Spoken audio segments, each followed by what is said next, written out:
Hey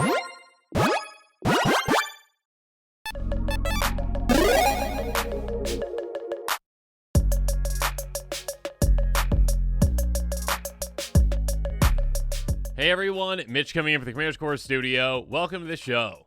So, yet another truth has been revealed about the workings of Wizards, and not shockingly, but I mean, shockingly in what the truth is, but not shockingly that it's bad news and not like Wizards is so nice and they do all these great things. No, yeah, they're taking advantage of artists, it looks like now. Let's jump into it. MTG artist Donato Giancola, and my apologies if I'm mispronouncing your name there, reveals Wizards' take it or leave it contract policy.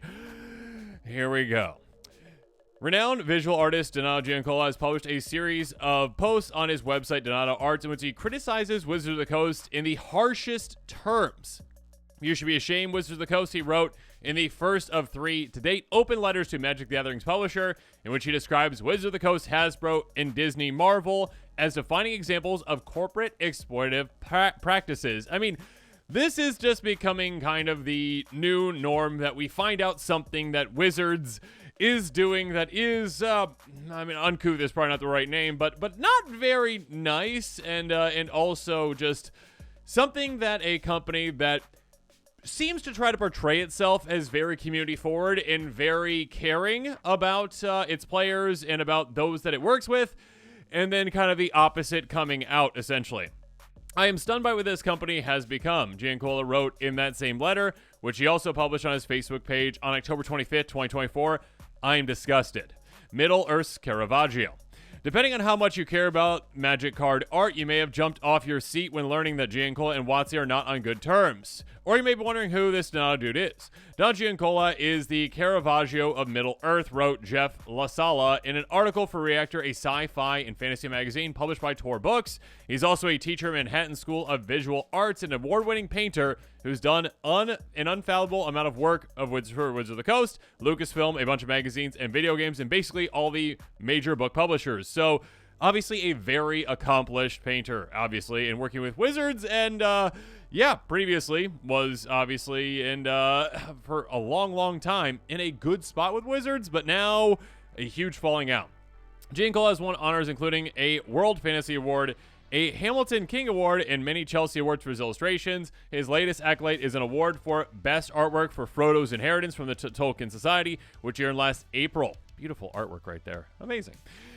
Giancola is widely regarded as one of the best Lord of the Rings artists and has worked with WotC for nearly 3 decades, so you may be surprised to learn that he didn't illustrate any of the cards for Magic's Lord of the Rings Universe Beyond set. Yeah, I'm shocked by that, actually, again, after finding out that a top Lord of the Rings artist was not on a Magic set, and this artist had been working for Magic for Wizards of the Coast for 30 years.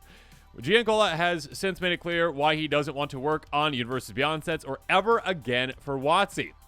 As described by Giancola, who only works on physical mediums and not digitally, most artists contracted to do Universes Beyond work are required to work digitally and sign much stricter contracts than those that illustrated sets based on Magic's IP. For now, at least. Although these new contractual obligations are only occurring with the Universes Beyond sets, Giancola wrote on November 2nd, it is not too hard to see them implemented on standard Magic contracts in the future. Yeah, I can definitely see things going that way as well. Again, with the way that WotC is doing things these days, it seems that they're only getting worse and worse and worse when it comes to overly corporate policies and not necessarily friendly toward fans, players, and yes, those that work for WotC themselves or work as an artist for WotC. But that's only part of what prompted Giancola to post at length on Facebook, the Iron Man controversy. Now, this actually I had heard about a little bit, and it's pretty crazy. WotC and Giancola parted ways last year due to contractual differences, ending a nearly 30-year relationship. Again, working contractually for 30 years and then things going downhill can kind of just illustrate how things have been going for Wizards in many ways over the past couple of years and how it's just kind of a shell of its former self. According to Giancola, he had been asked to work on one of the upcoming Marvel sets, this being a UB set. The contract had additional clauses, and Giancola wanted some clarifications. The contract for the Marvel Universe Beyond was solicited back to me back in May 2023. So over a year ago, Giancola told DraftSim when we asked him for comments and I refused to sign it in June 2023 after they refused my modest clarification request. Giancola accepted his last commission from WotC in October of that year and turned in his last paintings the following December. And it should have been a somewhat amicable parting of ways. But 4 months later, a plagiarism scandal shook the Magic world. Long story short, attentive MTG players realized that artist Faye Dalton had plagiarized Giancola's work and her Trouble in Paris illustration. Now, anyone out there who has been on Reddit over the past year or so kind of has noticed some of these, problematic artist situations where they are definitely taking, someone else's art and utilizing it in inappropriate ways. The Herald's Horn pointed this out on Twitter, looks like. Somehow the Trouble in Paris situation has gotten even worse, it seems. The male figure's face was entirely copied over from a Will Huxley Trap magazine cover, while the body, neck, and left arm came directly from a Boris Vallejo illustration on Reel. So yeah, if you take all these together and just kind of how it turned out, it's pretty crazy. Art theft. Crazy. Okay, and soon after that, as the whole MTG subreddit sphere jumped onto the scandal, it was discovered that Dalton had borrowed from a lot of sources. For being charitable, this plagiarism may have not been WotC's doing, more like a sore lack of due diligence, and they did sever ties with Dalton, but WotC also published copyright material without permission, so they had to meet Giancola in court. My lawyer and I were finally able to reach a settlement with Wizards in September, which would put this infringement issue behind us, Giancola wrote. My silence in commenting on a legal issue as it was resolved showed my good faith toward my ex-client. Yet that silence was not the last. Most definitely not. Soon after the settlement was reached, Giancola was made aware that WotC was using one of his paintings in their internal documents and style guides without permission. This is huge. This is the very set and very character that I refused to work on because Wizards would not negotiate in good faith and agree to modify their contract, he wrote, caps included. I rejected the contract, so instead of partnering with me to work on the set in an official capacity, I am now unwillingly forced to be part of a professional commercial enterprise I professionally and morally object to. Yeah, Wizards being like, okay, you're not going to work with us? Well, we're just going to use your work, essentially, and basically copy it. The illustration in question is an Iron Man portrait Giancola painted several years ago, and it is fantastic and beautiful. Yeah, this is, just look at that. It's amazing. Absolutely amazing work. When asked by DraftSim, Giancola said that the Iron Man painting was produced as a live demonstration of oil painting techniques, stressing that it was an educational and conceptual work regarding the power of the human spirit over material strength. Beautiful. Absolutely beautiful. The demonstration took place for an illustration masterclass held in Amherst, Massachusetts back in 2008 for the around 70 attending artists. It was executed during multiple days. There was no commissioning client, Giancola told DraftSim, nor did I receive a fee for its execution. According to Giancola's post, WotC is now using that image without his consent and after having severed contractual ties for WotC's internal style guide. I recognize I do not own the trademark likeness of characters like Iron Man, he mentioned, but Wizards use the entirety of my painted image within a style guide, including the background, which is the majority of the image. And it is that background which is 100% my creation. Magic artists are undervalued.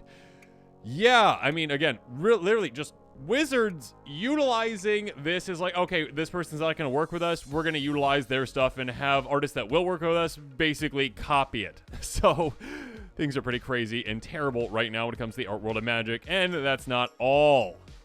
The root of Giancola's contractual disagreement is how artists are compensated for their creative work. In his November 2nd post, Giancola details how his first work for WotC in 1996, nearly 30 years ago, earned him $1,000. This is the very first one, I believe, and it is a beauty. Amber Prison, is that it? I think it's Amber Prison. Yeah, Amber Prison, there we go. Look at that. Here's the card, actually. There you go. All right, fast forward to 27 years later, his last commission earned him $1,000. So the exact same amount, but adjusted for inflation, these days, again, nearly 30 years later, that would only be about $500 in 1996 money. Absolutely crazy. Why would someone work for a client who did not raise their pay after 27 years, Giancola asks in his post. I mean, it's not even just not raising it, but it's literally not keeping up with inflation, which is then basically lowering the actual commission that you are getting. The private secondary original art market for Magic the Gathering card illustration has seen tremendous growth over the past 2 decades, he answers. From practically giving away Magic art back in the late 1990s for a couple $100, full color finished card art can now sell from $2,000 to $10,000 and up. Yeah, I have seen some crazy high prices have gone for art, which is amazing for artists when it comes to them being able to get paid for their work, because WotC clearly isn't doing it. Sketches sell for $300 to $800 and more. That's what changed for the worse with WotC's focus on Universes Beyond. Recent Magic the Gathering set releases and the Universes Beyond themed expansions appear to prohibit the sale and creation of any physical art and removes all secondary aftermarket market sales. No original art, no artist proofs, no prints, no playmats, no repainted interpretations, no convention event sketches of any kind for all of the commissioned images, literally taking away, essentially, again, Wizards wasn't paying people, essentially, the amount that they should be paid, again, adjusted for inflation, less than they were actually paying them back in the day, and the way that people were making up for that was the secondary sales, and now they can't even do that. According to Giancola, all commissioned art was to be expressly and purely digitally executed with the initial work for hire fee as sole compensation. WotC does seem to have increased its rates in 2024 from $1,000 to about $1,250. Whoop-de-doo, WotC. But after calculation, that's still significantly less than the initial $1,000 from 1996. Yeah, most definitely. Again, definitely not adjusted for inflation. Recently, Wizards has seemingly thrown traditional artists a scrap from the table with the new Marvel set Giancola wrote, allowing them to sell a painting from their commission into the secondary market, but treating digital artists differently with no such offering, it appears. A recent post on Twitter from renowned MTG artist Magali, where she auctions her original oil painting for Stormforce of Nature, confirms Giancola's assertion that now artists are allowed to sell a painting. My original painting for Stormforce Nature will be auctioned starting today. I will post the link as soon as possible. So there you go. That's some amazing art as well, of course. But also confirms that it's the only item she's allowed to sell. The only item that she is actually allowed to sell. A confirmation here on Twitter. Correct me if I'm wrong, but since it's a collaboration with Marvel, you won't be receiving artist proofs of Storm to sell, will you? Amazing artwork, by the way. You did such an amazing job. You're right, for Universes Beyond, we're not allowed to sell prints or artist proofs, probably because it's complicated to deal with rights when other companies in the loop. But for example, Marvel allowed the originals to be sold. It also depends on the rights owner's will. According to Giancola, Wizards introduced a new level of contractual obligations that will destroy the secondary aftermarket sales, a vital source of revenue for MTG artists. Of course it is, again, because they're not paying enough. This removal of incentive means that Wizards has guaranteed the quality of art they will receive for these sets will diminish, likely impacting sales negatively, Giancola wrote in his Facebook post. And from what he told DraftSim, artists have little to no room for negotiating those terms. For WotC, those terms are 100% take it or leave it, he told us. And again, that's for an artist that literally has been working with them for nearly 30 years. Absolutely absurd. Hands and bookends. I have refused to create any new work for Magic since then, Giancola told DraftSim, referring to his December 2023 commission. The final commission has just been released, showing the Aether Spark for the new Aether Drift set. And this is an actual post that shows that art as well. It's both funny and sad, he said, while remembering Amber Prison. Again, that art I showed earlier. One of his first commissions, how my love for painting hands completely bookends my work for Magic.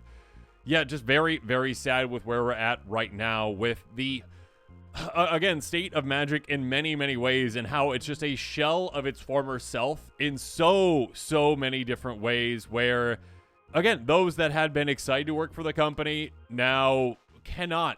I mean, just take a look again at 239 cards, apparently. 239 cards, including some very, very iconic. I mean, I will always remember the Chrome Mox. Like, that's just amazing artwork from back in the day. That was when I first started playing Magic a long time ago. I mean, New Psalm Simulacrum. That's absolutely beautiful art in so many different ways through all these pieces over so many years. Again, like Urza's Block way back when. Mimic Vat. Oh, goodness. Spore Frog. Intruder Alarm. One of my favorite cards from my childhood. Yeah, I was that Johnny kid out there who had Intruder Alarm with Elves deck. It was quite fun for me. But yes, no, it's just absolutely amazing art, just amazing. Coalition Relic. So many amazing pieces over the history of Magic, and we're not going to be getting any more from this incredible artist because, again, the direction that Wizards has taken their company in valuing, again, money over so much else for them. Again, squeezing the money out of artists and eventually saying, you know, we're not adjusting our price from 30 years ago for the same, for the actual, again, they're paying for art, but they're paying the exact same amount without adjusting for inflation at all over 30 years. And then artists were going to the side, essentially, secondary market, essentially make up for that, and then now basically taking that avenue away as well because of the direction that they're choosing to take this company. It's absolutely ridiculous. And again, it just shows with more and more people basically jumping off of working for WotC, just kind of what is going on with this company and this the deterioration of the trust in so many ways from so many different parts of the community. Again, literally players, fans, and also artists even now.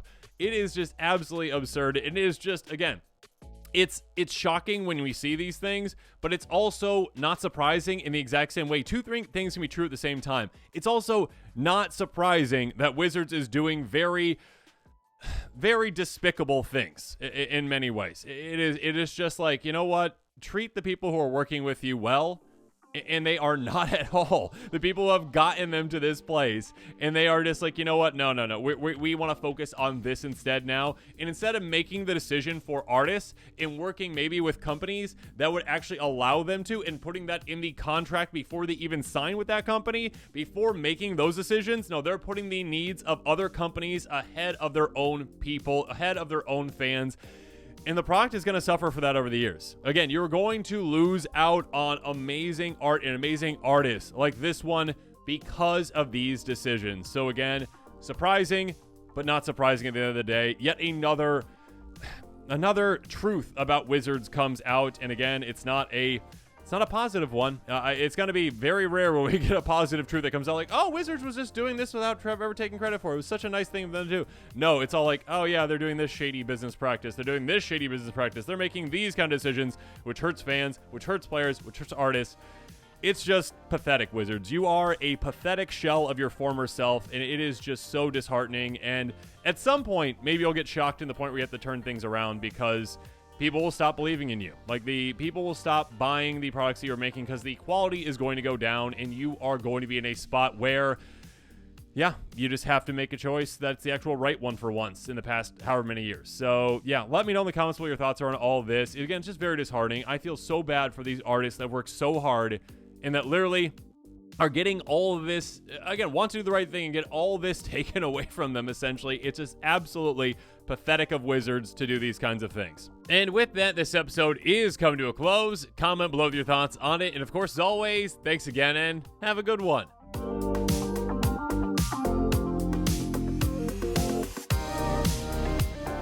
This show and episodes like this one are possible thanks to viewers like you. If you're looking for an easy way to help support this show, make sure that you like, share, and subscribe. Also, hit that bell notification icon so you don't miss any new episodes. You can also go check out our playmats and other merchandise at thecommandersquarters.com. We also have a ton of brand new t-shirt designs in stock, so make sure you check out those as well. Another easy way to support this show is with our TCG Player affiliate links. So whether you're buying a deck or individual cards, you can use this general link right here or one in the description. And the final way that you can support this show is by supporting us directly by becoming a patron. There are many benefits to being a patron, and I truly couldn't do this without all of their support.